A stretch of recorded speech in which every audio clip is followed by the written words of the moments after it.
You ask Tiger to calculate. This deals with linear inequalities with one unknown. The final result is x greater than negative 10 over 3 greater than negative 31 over 3. Let's solve it step by step. Swap sides.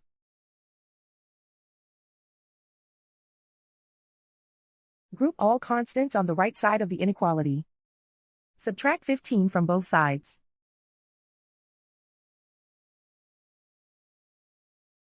Group like terms.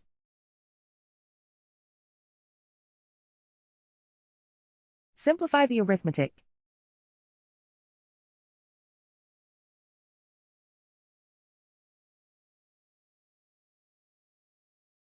Isolate the x. Divide both sides by 3.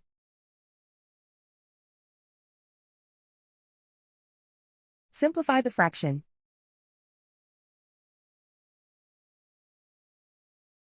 Plot the solution on a coordinate grid.